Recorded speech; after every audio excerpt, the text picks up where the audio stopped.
Have you ever turned off the lights, walked away, and suddenly felt like something was watching you? You know there's probably nothing there. You know your room is safe. And yet, your heart beats a little faster. Your eyes scan the darkness. And your imagination starts working overtime. But why? Why are humans afraid of the dark? To answer that question, we need to travel back thousands of generations. Long before cities, electricity, and locked doors, our ancestors lived in a very different world. When the sun went down, darkness wasn't just inconvenient. It was dangerous. Ancient humans had no streetlights, no flashlights, and no way to see what was hiding beyond the glow of a campfire. Every sound in the darkness could mean trouble. A rustling bush, a snapping branch, a pair of glowing eyes.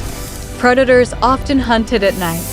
Large cats, wolves, and other dangers could remain completely hidden until it was too late.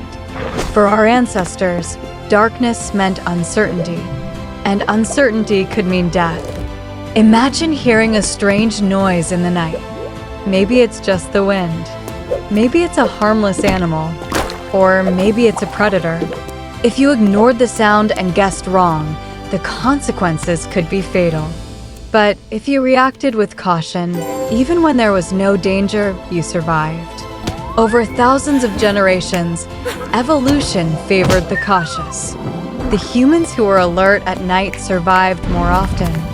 And those survivors passed their genes to future generations. This created a simple but powerful rule inside the human brain. When you can't see what's there, assume the worst. It's better to have 100 false alarms than to miss one real threat. This survival strategy worked incredibly well. In fact, it worked so well that it became part of who we are. Fast forward to today. Most of us no longer face predators outside our bedrooms. We live in houses. We have locks. We have lights. We have technology. And yet the fear remains. That's because the human brain evolved much more slowly than the world around it. The modern world changed quickly. Our brains did not. Deep inside your head is a survival system built for a world that no longer exists. And that system still treats darkness as a possible threat. There's another reason darkness makes us uncomfortable. Our brains hate uncertainty. The human brain is constantly trying to predict what comes next. It wants information. It wants certainty. It wants to understand the environment. Darkness takes that information away. When you can't see clearly, your brain starts filling in the blanks. A coat hanging on a chair becomes a person. A shadow becomes a monster. A harmless sound becomes something dangerous. Your imagination is not malfunctioning. It's doing exactly what it evolved to do.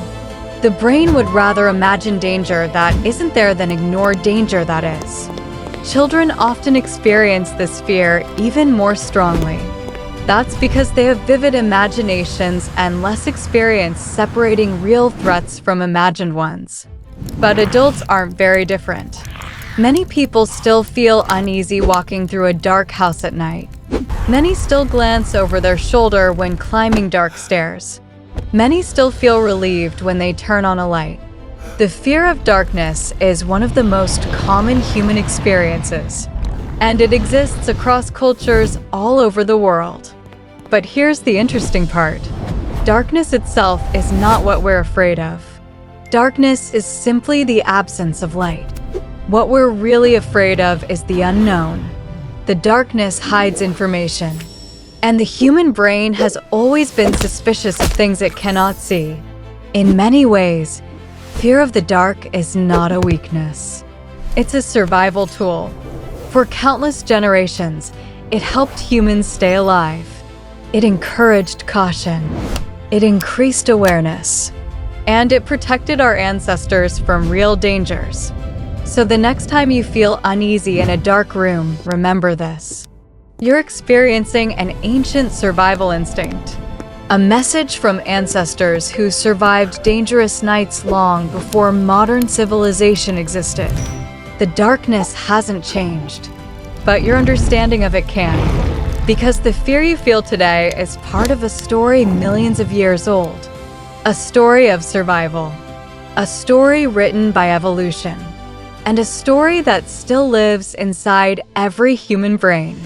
Even when the lights go out,